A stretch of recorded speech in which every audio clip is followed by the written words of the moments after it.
Have you ever said yes when every fiber of your being was begging you to say no? Not just a casual yes, not a yes to pizza or plans, but the kind of yes that betrays your boundaries, the kind of yes that silences your truth just to avoid someone's disappointment. That's not kindness. That's self-abandonment. And here's the hard truth. Fake friends thrive on your compliance. They love when you go along with their plans, even when your soul is exhausted. They celebrate your agreement, even when your values whisper, this doesn't feel right. They reward you for being agreeable, not for being authentic. But you weren't born to live for other people's comfort. You were born to live in your clarity. I want you to think back. Think about that moment where you said yes, just to keep the peace, just to be liked, just to avoid being seen as difficult. And afterward, you felt heavy, not proud, not empowered, but drained, like a small part of you went missing. Why? Because every time you betray your inner voice just to keep someone else happy, you teach yourself that their peace matters more than your own. And this is the first silent sign of a fake friendship. You're punished emotionally or energetically when you try to honor yourself. Here's what it sounds like. You say, hey, I don't feel like going out tonight. I need rest. And suddenly they go cold. They start guilt tripping you. They make jokes that sting. They disappear. That's not love. That's control. That's not friendship. That's emotional manipulation. A real friend, they might be disappointed, but they won't withdraw their care. They'll say, no worries, we'll catch up another time. Take care of yourself. Because their love doesn't hinge on your obedience. Because their loyalty isn't to your availability, it's to your authenticity. Let's zoom out for a moment. There's real psychology behind this. When someone gets angry or manipulative because you said no, it's usually not about you. It's about their insecure attachment style. They weren't taught that no can coexist with love. So now they hear boundaries as rejection. But hear me when I say this. You are not responsible for managing their unhealed wounds. Understanding where someone's behavior comes from is compassion, but tolerating it at the cost of your peace is codependency. Real friends, emotionally healthy ones, are grounded in secure attachment. They can love you from close. They can love you from far. They don't need to be up in your space 24/7 to prove it. They check in, not check up. They support without suffocation. Have you ever been scared to tell a friend that your plans changed? That you need time alone? That you're just not feeling it? You rehearse the text 15 times. You wonder if they'll be mad. You weigh whether the stress is worth it. That's not friendship. That's fear disguised as loyalty. Let me tell you what real friendship sounds like. Hey, I want to show up for you, but tonight I'm running low. Is there another way I can support you this week? That's clarity. That's honesty. That's respect for yourself and for them. A real friend doesn't want your fake yes. They want your honest no, because they value your peace more than their preference. Now, I know what you might be thinking. Jay, what if I'm the one who gets upset when people say no to me? That's okay. We've all been there, and that's where your inner work begins. Ask yourself, why do I take boundaries personally? What wound is getting poked when someone else prioritizes themselves? What story am I telling myself that I'm not loved if I'm not chosen? See, when you're secure within yourself, someone else's no doesn't shake your worth. It doesn't trigger a spiral. You don't see it as a betrayal, you see it as clarity. And you respect it because you respect yourself. This is what I call the emotional maturity loop. When your self-worth no longer depends on someone else's availability. When your love doesn't need control to feel safe, there's a powerful practice I want you to start using. Notice how someone responds to your boundaries. Do they react with guilt trips, cold silence, passive-aggressive comments? Or do they meet your honesty with compassion? Because someone's reaction to your no reveals what kind of relationship you're in. A relationship built on truth or one built on transaction. Real friendship is not about always saying yes. It's about having the freedom to say no and knowing the love will still be there. It's about presence, not pressure. Support, not strings. Care, not compliance. Let me share something personal. There was a time when I overextended myself to stay in someone's good graces. I'd cancel rest. I'd overcommit. I'd show up when I was running on empty. And the moment I said, I can't this time, the tone shifted. The warmth disappeared. Suddenly, I wasn't as valuable anymore. That was my wake-up call. It taught me something powerful. The right people won't punish you for choosing yourself. In fact, they'll encourage it. They'll celebrate your healing. They'll honor your boundaries, even when it's inconvenient. So I want to ask you this now. Who in your life only shows up when you say yes? Who makes you feel unsafe when you try to honor your truth? And more importantly, how often do you silence yourself just to keep the peace? It's time to let go of connections that cost you your clarity. It's time to stop editing yourself to be accepted. You don't need to be liked by everyone. You need to be at peace with yourself. Because the real ones, the ones who are meant to walk with you, they'll love you at full volume. They'll support you at your boundaries. They'll stay, even when your answer is no. If this section resonated with you, I want you to do 3 things. Reflect, who have you said yes to lately when you wanted to say no?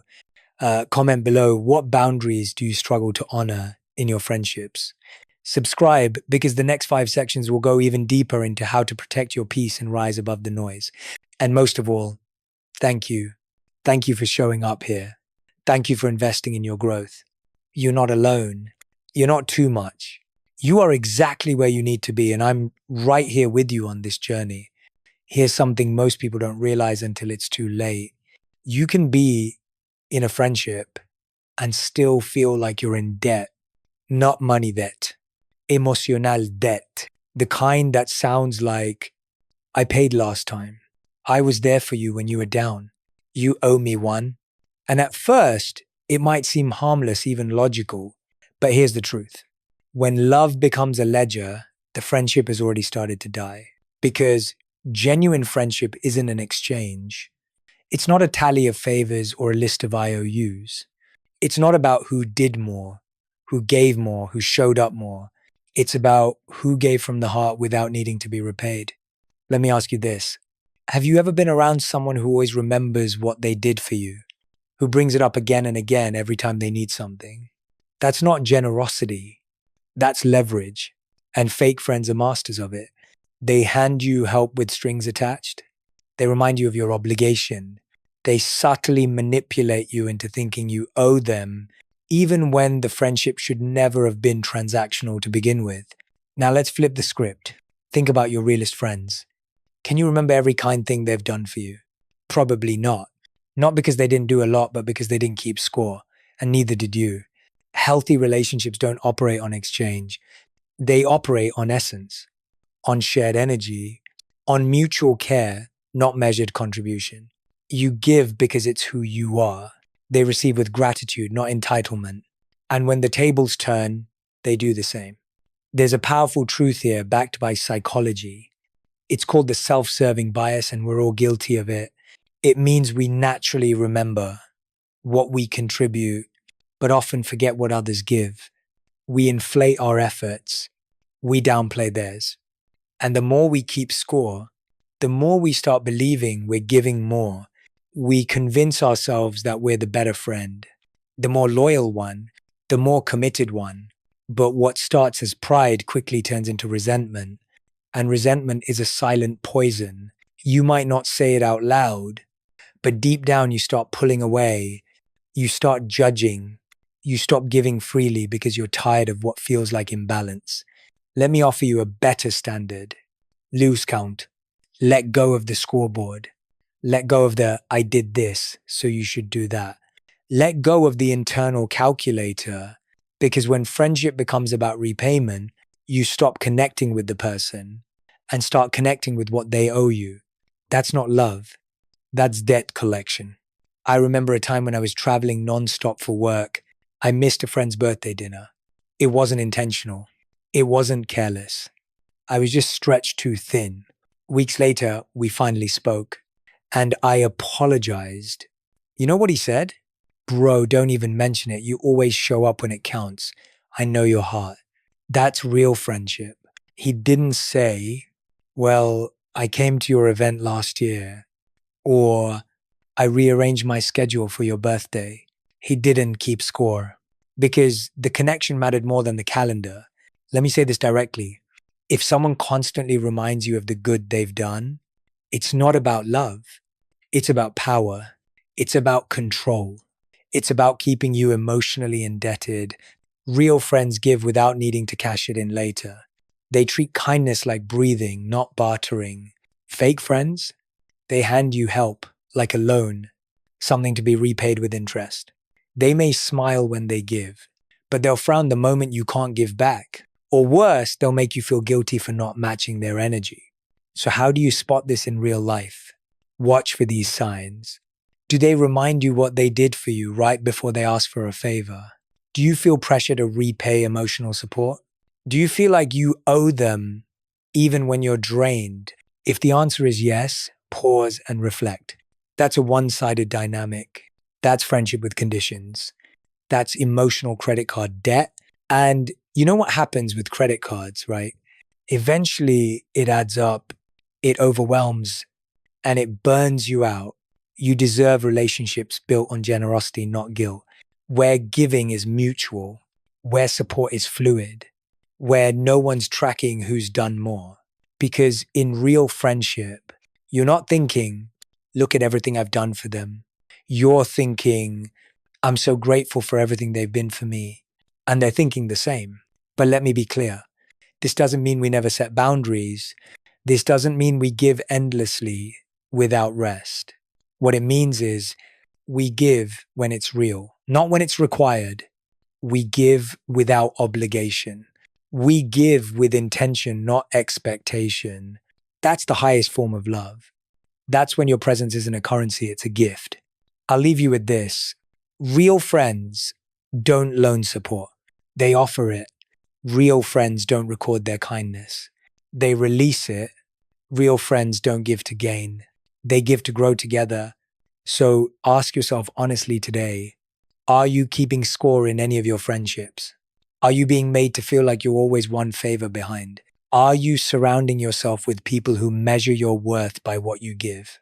Because the friends who truly love you, they don't want the best from you. They want the best for you. And there's a world of difference between the two. You want to know the fastest way to reveal who's really in your corner. Don't wait until you're broken.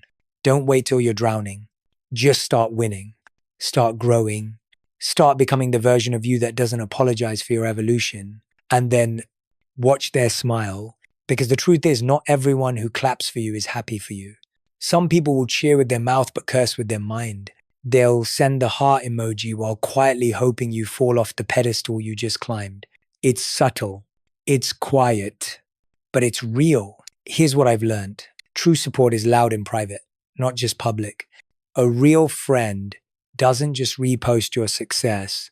They ask, how can I help you sustain it? They don't just comment so proud of you. They sit with you when you're overwhelmed by your own growth. But a fake friend, they watch your rise like it's a countdown to your fall. Because your success feels like their silence.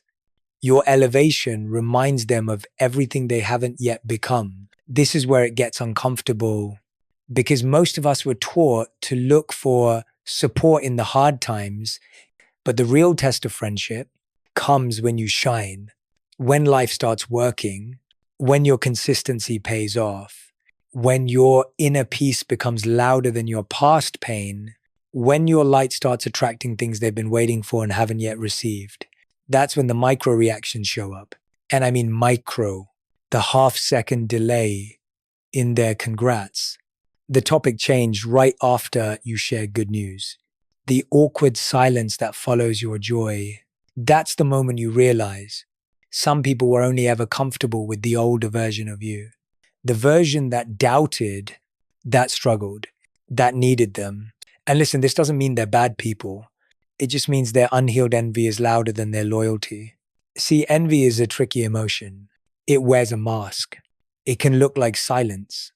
It can look like sarcasm. It can even look like fake encouragement. But underneath all of it is this deep, aching belief. Why not me? And if that belief isn't healed, it becomes dangerous. Because envy, when it goes unchecked, becomes resentment. And resentment has no room for celebration. It only seeks comparison. Here's something I want you to write down. Envy says, I wish I had what you have. Respect says, show me how you got it. There's a world of difference. One secretly wants to pull you down. The other wants to rise with you. One competes in the shadows. The other learns in the light. And if you're paying attention, you'll feel that difference the moment you share a win. Let's pause here for a second, because some of you right now are thinking, Jay, I've been that person. I've felt that sting when someone else won. And I want to tell you this with love. That doesn't make you toxic. It makes you human. But here's the invitation. Don't let envy become your identity. Instead of saying, why them? Start asking, what is this teaching me about where I want to grow? That's called transforming envy into aspiration. It's the emotional alchemy of taking jealousy and turning it into fuel. I remember the first time I watched a friend of mine get the opportunity I had prayed for. Same field, same timing, same goal. And when they told me the news, I smiled. But inside, I felt small. I felt overlooked. I felt that old voice creep in. Maybe you're not enough. But here's the shift. I caught myself and I said, wait, what if this is a mirror? What if the universe is showing me what's possible by letting me see it up close? That day, I made a decision. I will never resent someone for becoming what I want to be. I will study them. I will celebrate them. I will learn from them. Because what you celebrate in others, you invite into your life. So what do you do when you notice someone else struggling to celebrate you? Let's break it down. Jeden. Don't dim your light. You don't owe anyone a smaller version of your joy. Don't minimize your success to make someone else comfortable. Your light isn't arrogant, it's evidence that growth is possible. 2. Be compassionate, not codependent. If a friend is going through a tough time, be sensitive, yes, but don't shrink yourself out of guilt. Real friends can hold space for your joy and their pain at the same time. 3. Create distance if necessary. If someone's envy turns into passive aggression, undermining, or manipulation, it's okay to take space. You're not responsible for fixing their insecurity. You're responsible for protecting your peace. And maybe the hardest truth of all, you will outgrow people who cannot celebrate your growth. That doesn't mean you've become arrogant. That doesn't mean you've changed for the worse. It means you've grown into a version of yourself that no longer seeks permission to be powerful. Let me tell you something sacred. The right people, they'll rise with you. They'll be genuinely excited. They'll ask follow-up questions. They'll match your energy. They'll celebrate like your win was theirs. Because in real friendship, your win is theirs. Your success doesn't intimidate them, it inspires them. Your progress doesn't threaten them, it pushes them to level up.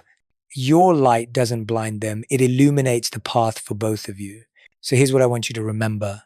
A fake friend smiles and then subtracts your win from their self-worth. A real friend smiles and multiplies your joy. A fake friend claps with one hand. A real friend claps with both loudly and from the heart. A fake friend asks, why not me? A real friend asks, what can I learn from you? And the deepest friendships, they're not built in the lows. They're forged in the highs, because anyone can stand beside you when you're struggling. Have you ever walked away from a conversation with someone you call a friend and felt smaller? Not because they said something obviously cruel, not because they yelled or insulted you, but because their energy, their comments, their silence, their reactions somehow made you feel like you're too much or not enough. And that's one of the most subtle forms of emotional sabotage, when someone doesn't directly tear you down, but they never fully allow you to stand tall either. Here's the truth. We don't say enough. You were never too much. You were never not enough. You were simply surrounded by people who didn't know how to hold all of you. And I want to say this clearly. Fake friends make you question who you are. Real friends reflect back the beauty of your truth. Let's start with this. Fake friends can't handle your intensity, your excitement, your sensitivity, your ambition, your voice. They'll say things like, "Why are you always so emotional? Can you chill for once? You're doing the most." Or even, "You're too deep." And slowly you start to shrink. You start editing yourself. You laugh a little softer, dream a little quieter, speak a little less.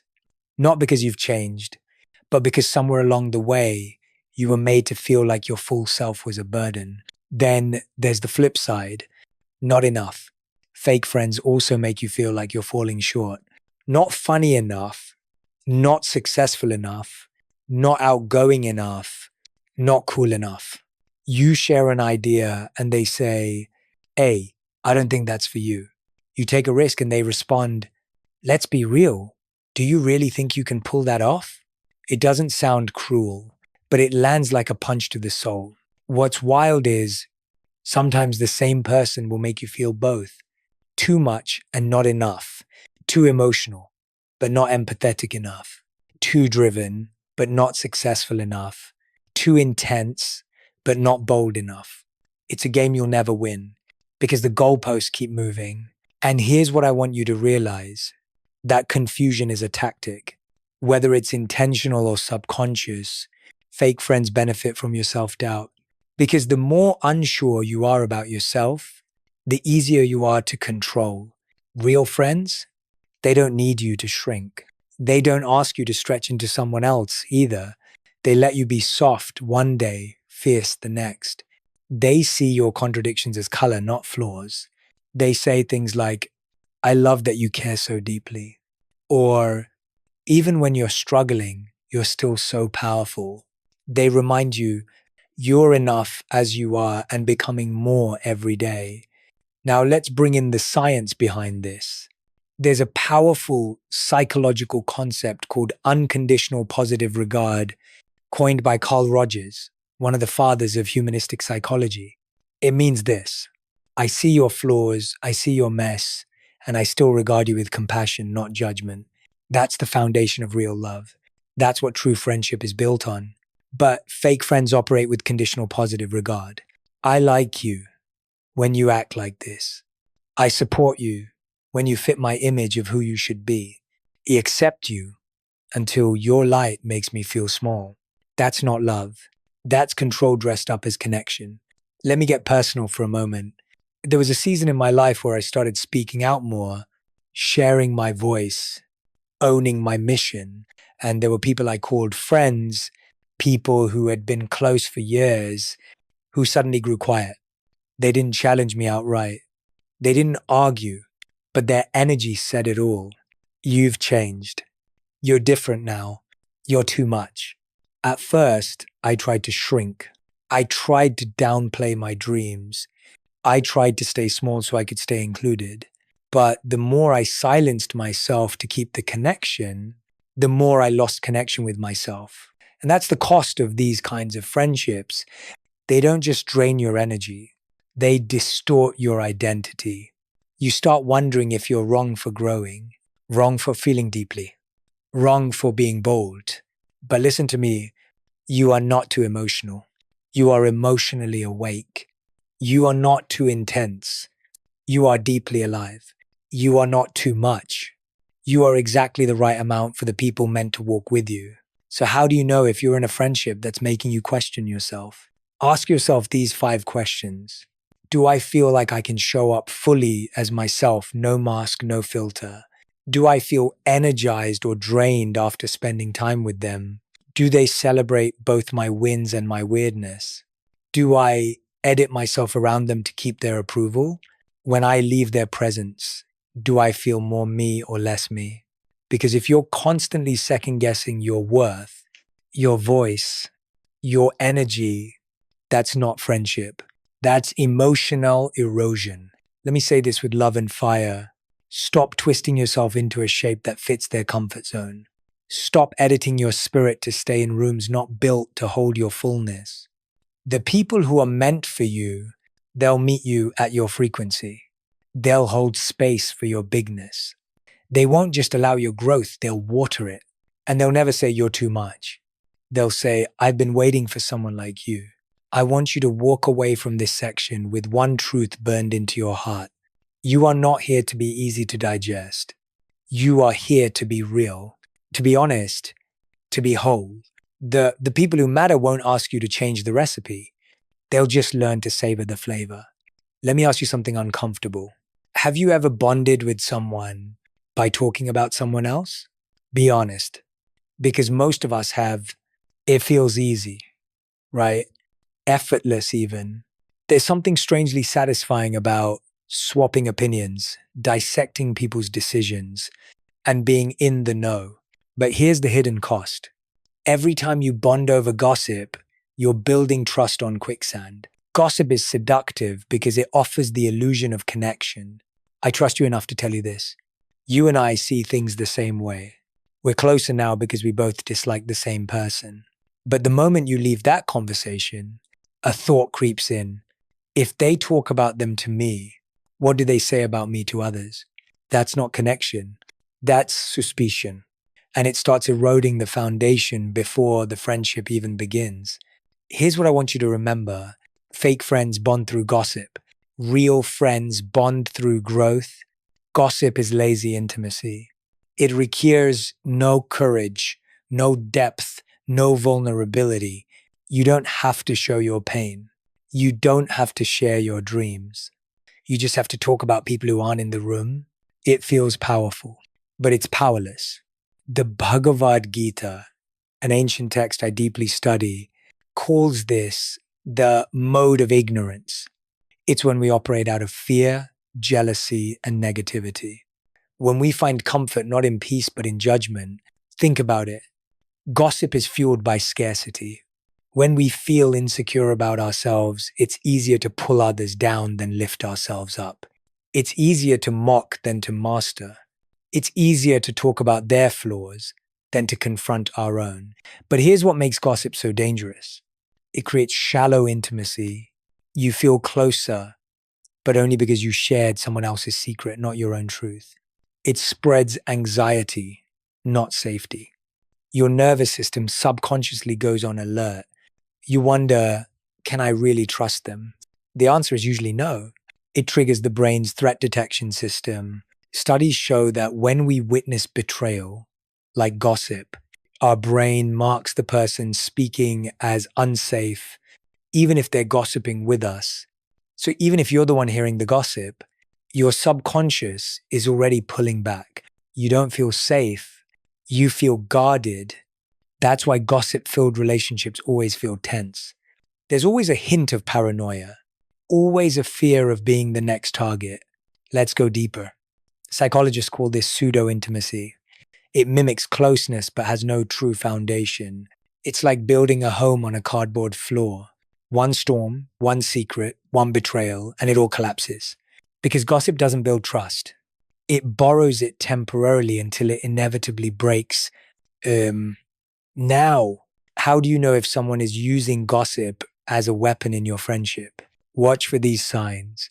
They constantly bring up other people's mistakes, even when it's irrelevant. They start conversations with, don't tell anyone, but they never speak well about people unless they're present. They seem energized by others' failures and quiet during their successes. That's not insight. That's insecurity disguised as conversation. Here's something I've learned in my own life. If someone feels more alive tearing others down, they haven't learned how to rise on their own. It doesn't make them evil. It makes them unhealed. But remember, understanding their pain doesn't mean you have to be part of their pattern. There's a powerful quote that changed how I approach relationships. The way someone treats people who aren't in the room is how they'll eventually treat you. Let that sink in. Because it's not about how someone acts when you're watching. It's about who they are when you're not. Now, I want to flip the mirror for a moment. Let's talk about us. Because it's easy to point the finger at toxic people, but we've all been tempted to gossip. So ask yourself, do I bring people together through judgment or through joy? Do I use gossip as a shortcut when I don't know how to be vulnerable? Do I change the energy of a room for the better or for the worse? because the kind of connection you attract is often the kind of conversation you normalize. So how do we break the gossip habit? One, interrupt the cycle. When someone starts gossiping, shift the topic. Say, let's talk about something we can actually grow from. It doesn't have to be dramatic. It just has to be clear. Dos, establish your standard. Let people know early on, I don't really engage in that kind of talk. Watch how quickly the dynamic changes. People rise to the level you expect, or they exit. Tres, replace gossip with curiosity. Instead of tearing someone down, ask, I wonder what they're going through. What could be behind that behavior? It shifts you from judgment to compassion, and that's where real connection begins. Let me be real with you. You don't need to talk about people to feel close to someone.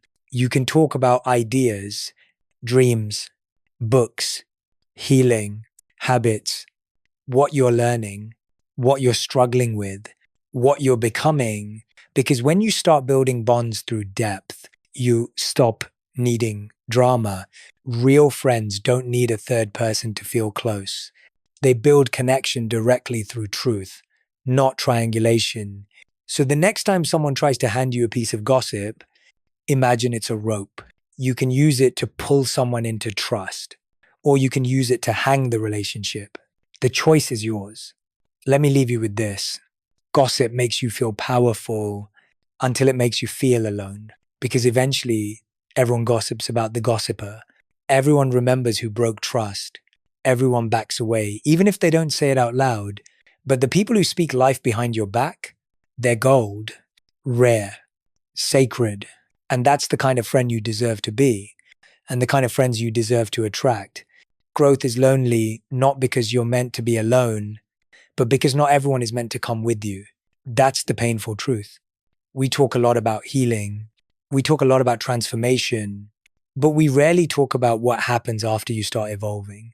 When the version of you that everyone knew starts fading into the one you're becoming. And suddenly, some people don't recognize you anymore. Worse, they resent you for it. Let me ask you this.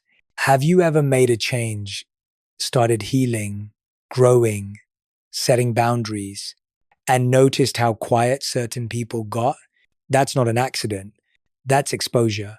Your growth didn't change the friendship. It revealed it, because real friends, they don't just love the you that's easy to love. They love the you who's growing, the you who's becoming, the you who's willing to outgrow comfort for purpose. Here's what I've realized. Fake friends need you to stay the same because your change threatens their control. They liked you better when you were easier to manage, when you were the one always available, the one who never said no, the one who laughed at the jokes that actually hurt, the one who kept playing small so they wouldn't feel insecure. But now you're doing the work. You're choosing peace over people pleasing, silence over drama, purpose over popularity. And that makes some people uncomfortable. There's a story in the ancient Vedic texts I love. A man begins a journey up the mountain to seek enlightenment. At the base, he's surrounded by old friends. They laugh, they party, they share old stories. But when he starts walking up, many of them stay behind. Why are you changing? They ask. You've become so different, they complain. Only a few walk with him. And as the climb gets harder, fewer still keep going, until finally at the top, he's alone, but at peace. Not because no one loved him, but because very few loved who he was becoming. And that's what real friendship is about. Can they love you while you're transforming? Can they hold space for the version of you that no longer needs their permission to rise? That's the test. Real friends aren't just loyal to your past. They're committed to your future. They don't just hold on to memories. They invest in your vision. But this goes both ways. Because here's the hard mirror moment. Have you allowed others to grow too? Sometimes we trap people in who they were. We keep seeing them through the lens of high school, or that old mistake, or that one time they let us down. We say things like, you've changed, as if that's a bad thing. But what if change is the most honest thing someone can do? Real friendship isn't just about being there when someone falls. It's about cheering them on when they rise, even if they rise in a direction you didn't expect. So what do we do when we start evolving and the people closest to us don't come with us? We practice compassionate detachment. We release them without resentment. We grieve what was without clinging to what can't be. Because not every friend is meant to walk with you forever. Some were chapters, some were mirrors, some were messengers. And that doesn't mean it wasn't real. It just means that their role in your story may have reached its natural end. Let me say this clearly. If someone needs you to be broken to feel connected to you, they were never your healer. They were your distraction. If someone needs you to play small so they can feel big, they were never your supporter. They were your shadow. You deserve friends who can handle the new you. Not just the old version they were comfortable with, the you who's building boundaries, the you who's choosing silence over reaction, the you who doesn't explain yourself just to make others feel safe. You deserve people who rise with you, not recoil from you.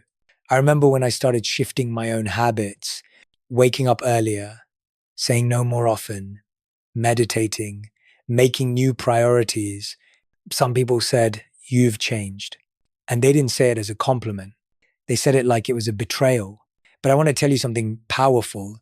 You are allowed to change, even if it costs you people who were only loyal to your dysfunction. You are allowed to grow into someone your past can't recognize. You are allowed to let go of relationships that only make sense in your former mindset. Growth doesn't require permission. It requires courage. And here's the final truth I want to leave with you. Real friends don't need you to prove who you are today. They evolve with you. They stretch with you. They update their love to match your transformation. Because to love someone deeply is to be willing to meet them, not just where they've been, but where they're going. So ask yourself today, who celebrates your growth, not just your comfort? Who's not intimidated by your healing, your clarity, your new standards? Who evolves with you, not away from you? Those are your people. That's your tribe. Hold them close. And for those who can't come with you, release them with peace. Not everyone is meant to be part of the next chapter, but the people who are, they'll show up, they'll stay, and they'll grow with you. You've made it to the end of this journey. If these 6 sections have helped you see your relationships more clearly, if they've helped you reclaim your energy, your identity, and your voice, then I just want to say this. I'm proud of you. You're doing the inner work. You're not just reacting, you're rising. You're not just surviving friendships, you're curating ones that actually reflect who you are. This isn't the end. It's the beginning of a higher standard. Surround yourself with people who water your roots, not just admire your flowers. Because the deeper you grow, the stronger you become. And the real ones, they'll grow with you every step of the way.